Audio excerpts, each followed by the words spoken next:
Hello everyone, this is Dr. Kwesti, MD and a PhD candidate in the internal medicine department in one of the teaching hospitals in the Netherlands. And welcome back to this channel. So we are going to be picking up on this video where we left off with the third and fourth question in the biochemistry section, which is, we know it's a high yield in the recent years in the USMLE exam. So we are going to be going through two questions on this video. If you haven't checked out the first two on the channel, go ahead and check those out there on the channel already. Yeah, let's break things down already using the 1, 2, 3, 4. I'll go through the questions, the ones that is the right answer, and the other ones that are how applicable they are to the situation. And then yeah, we can just walk through the whole biochemistry section like that, as applicable, and then we proceed to the other high yield questions, systematic review or systematic sections in the exam. If you want the whole thing, I will drop the link to my course directly in the comment section. Yeah, where you can own the course directly. Everything already has been broken down with hours upon hours of review. Something you can just consume before the exam to hold all the concepts to memory. Yeah, without further ado, let's get started on this. I'm going to cut away from my face and so we focus on the question. So here the question 3 says, so I'd like to come straight to the bottom. Which of the following transport processes best describe the mechanism for glucose entry into these cells? Biochemistry, then I go to the top, which is second. Biochemist studying glucose transport across adipocyte membranes. Adipocytes, fat membranes. Observe that in the presence of insulin D-glucose transport across membrane of adenocyte, it is much faster. Insulin D-glucose pattern is much faster than L-glucose. Which of the following transport process best describe the mechanism for glucose entry into cell? D-glucose across membrane is much faster than L-glucose. Why is that the case?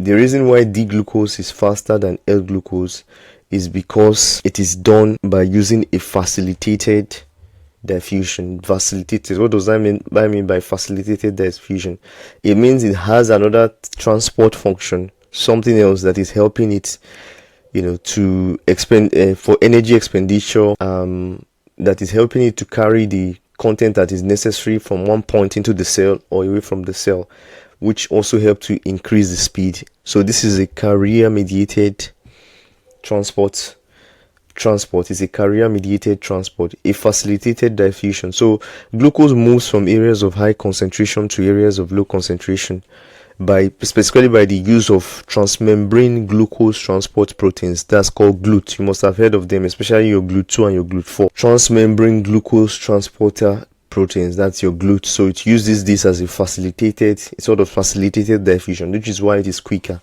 for the transport. Your D-glucose, and these GLUTs, they are carrier proteins. They are stereospecific for D-glucose and not for L-glucose, which is why the transport is quicker.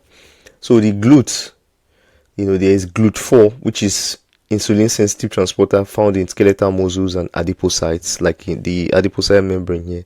So GLUT4, skeletal muscles and adipocytes, and GLUT2 for liver is found in the liver, in the small intestines, and in the kidneys. And those ones help for circulation. They help to control insulin secretion in the pancreas, small intestine, and other components. So pancreas, small intestine, kidneys, they help for glucose transport to these organs. While GLUT4 is for your adipocyte, for fat cells, and your skeletal muscles, which applies here. But both of them, GLUT2 and GLUT4, they are facilitated or carrier-mediated transport vehicles. Simple diffusion refers to the movement of particles along their concentration gradient directly through the cell membrane. Simple, just like in the name, right? Diffusion from one point to another. So if you talk about just plain thing like glucose, like not glucose, sorry, but like gases like oxygen, carbon dioxide, these ones use simple diffusion to go across membranes. But this here, we're talking about glucose, which is much requires facilitated diffusion, especially for D-glucose. Endocytosis, receptor-mediated endocytosis. This allows for cellular uptake through the formation of membrane-bound clarine-coated vesicles. So basically, what it does here is it's endocytosis, just like the name says, cellular uptake using membrane. membrane vesicles, things in the membrane for collection. So like for cholesterol usually uses a receptor mediated endocytosis to get transported into cells. Cholesterol endocytosis, this is membrane transport of what? Glucose. Cholesterol is your what? Is your membrane mediated endocytosis. Oxygen, carbon dioxide is your simple diffusion. Cholesterol is endocytosis through the membrane. Carrier mediated is our answer. Primary active transport. Active transport is talking about movement of substance against concentration gradient. That is what active transport is. And usually this process, it requires energy as well as transport proteins. Active transport against concentration gradient. And in primary active transport, the energy required to transport against concentration gradient is usually provided by hydrolysis of ATP. ATP hydrolysis, our cycles. There's a lot of active transport going on there. Okay, in the cycles in the body, hydrolysis of ATP, primary active transportation of substance against concentration gradients. And then you have secondary active transport as well. This one is generated by co-transporters of a separate substance down its concentration gradient. Co-transporters for secondary transport. Transport of glucose against the concentration gradient occurs via sodium glucose transporters. Glucose against concentration gradient is sodium glucose transporters, and usually this one is found in the intestines, interstitial and kidneys, intestinal and renal tubules. That's where you found the one for if it involves sodium glucose transport. Is found mostly in the intestine and the renal tubules. Intestines and the renal tubules. Okay, so primary, secondary active transport. Active transport is against concentration gradient, and primary transports usually involve hydrolysis of ATP to generate energy, and then co-transporter, which I mentioned, is your secondary active transport that uses more co-transporters. Secondary active transport uses co-transporters. So your answer here is your carrier mediated transport. For the next question, which is which of the following enzymes is most likely deficient? Enzyme deficiency in a baby, 6-month-old boy. What does he have? He's developing vomiting, irritability, and jaundice soon after cereals and fruits are introduced into the diet. This is pretty straightforward. A boy who started vomiting, having irritability, is only 6-month-old when they introduce fruits and cereals into his meal. And then they say he has hepatomegaly, abnormal liver function test. Which of the enzyme is most likely deficient in this baby? Now this takes us back into dietary, fructose cycle, dietary fructose metabolism. Fructose cycles, dietary fructose metabolism. But what do you need to remember? Because we know in the dietary fructose is usually obtained from fruits, from vegetables, from sucrose like table sugars and certain processed fruits. And fructose is usually rapidly transported in the proximal small bowels by the use of GLUT5, which we didn't mention in the first one.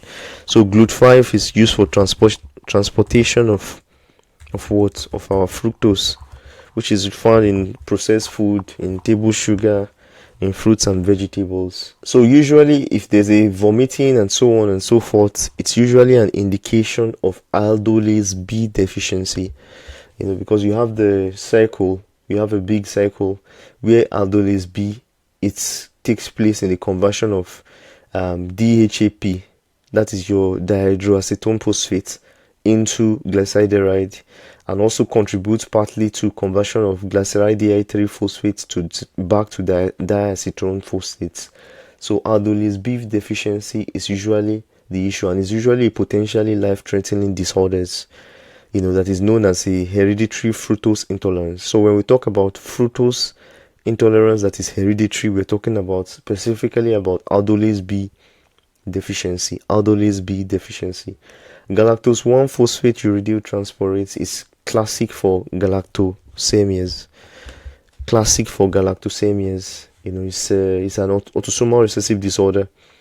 It is usually characterized by vomiting, feeding intolerance, neonatal jaundice, jaundice, liver issue, hepatomegaly as well, feeding intolerance, galactosemia, milk. You think about galactose 1-phosphate uridyl transferase deficiency, which is your classic galactosemias. Classic galactosemia. See here as well, they give us galactokinase. Galactokinase deficiency is a more benign disorder of galactose metabolism. Just more of galactose metabolism issues where the baby has or forms a neonatal cataracts. You see neonatal cataracts in the baby.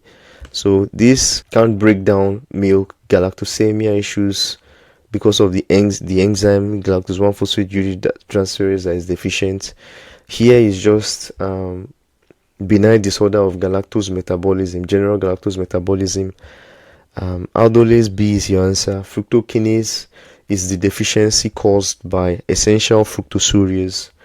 Benign autosomal disorder is caused by essential fructosureas. Fructose from the diet is absorbed and secreted freely in the urine. Okay, due to impairment of the first step. First step issues, first step pathology, impairment in fructose metabolism is your fructokinase, resulting to fructokinase deficiency. First step breakdown, when you're trying to convert fructose from diet, when you're trying to convert fructose to fructose 1-phosphate, fructose to fructose 1-phosphate, if there's fructokinase deficiency, then you have the pathology as a result of that. Conversion of fructose 1 to fructose 1-phosphate, fructose 1 to fructose 1-phosphate. Fructose 1-phosphate now is breakdown, influence of DHAP to glyceride dehydrase, the one that is managed by your aldolase. So the next step after fructose 1 fructase, so you have fructokinase, aldolase B under, fructokinase up.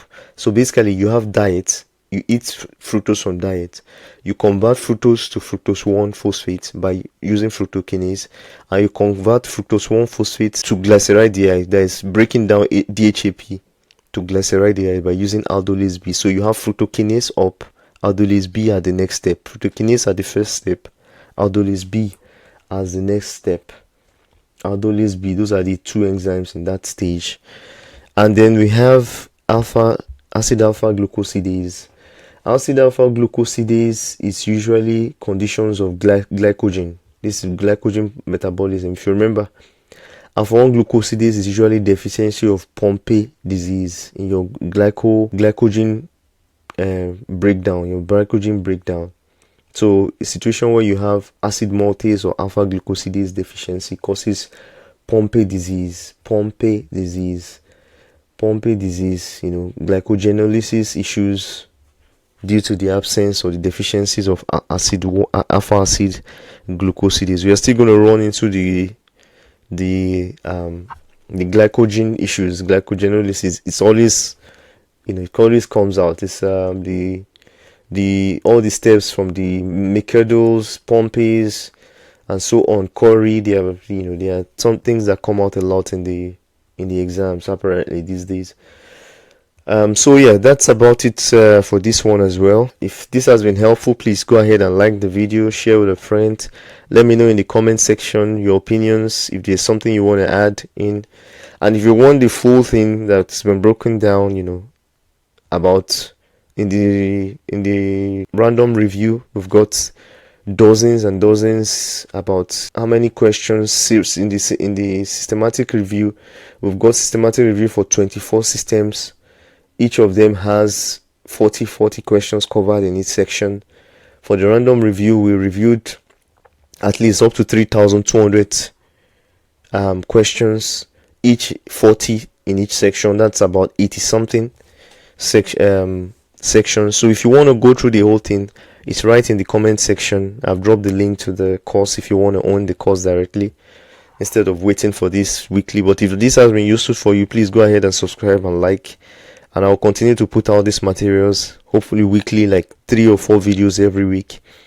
And hopefully before we know it, we'll have completed the biochemistry section, and we can proceed to the next high yield ones. Perhaps to do ethics, perhaps we do the microbiology, or we do systems that are related to the super high yield ones in the current times. So yeah, I'll see you in the next video.